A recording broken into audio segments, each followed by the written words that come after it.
Now, with reference to the deity, the Tantric Buddhist deity Mahakala, and specifically the form called Panjaranata, Lord of the Panjara, I've noticed that recently there's been a publication that came out that is still using the term tent to describe Mahakala, the name of Mahakala. Now, yes, if you're translating from the Tibetan, yes, the Tibetan word gur is used for tent, of course, but this Mahakala is coming out of a Sanskrit Buddhist Tantra called the Dakini Vajra Panjara Tantra. And here the Panjara does not mean a tent. And I've also noticed that some people are translating Panjara as cage, the Dakini Vajra cage Tantra.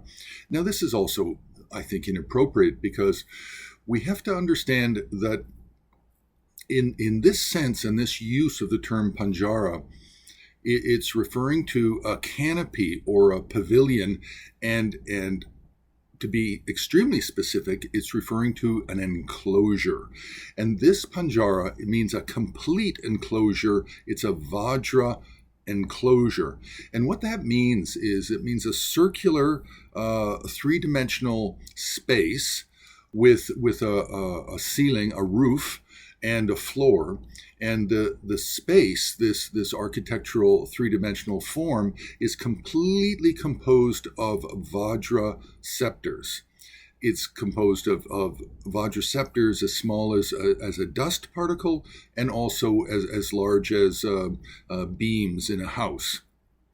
The enclosure is completely isolated from the outside, and nothing can get in and nothing can get out. It's hollow inside, but it's an enclosure, and this enclosure is also sometimes referred to as the outer protection chakra that you find in certain practices with certain Buddhist tantric deities. So I'm getting back to this word now, Panjara and tent, and how tent is just not appropriate. Now, where did tent come from? When did we start calling it a tent? This actually happened in the 19th century with an anthropologist named Grunwedel, and he was doing field work in Mongolia.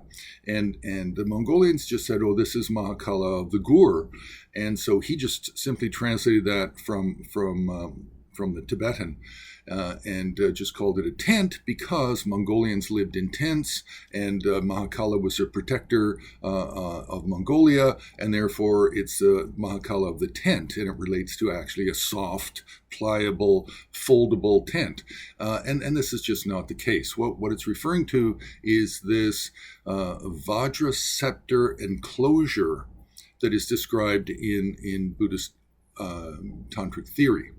And so I just wanted to bring it up because I think it's very misleading for young students and people just to always be seeing this Mahakala of the tent, which is this archaism from the 19th century. And we should be having a bit more understanding of the terms that we're using to make it more understandable especially for students. So we'll leave it there. You can press like, you can join HAR on Patreon, you can make a donation on the HAR website, you can also subscribe to this channel, and that will be it.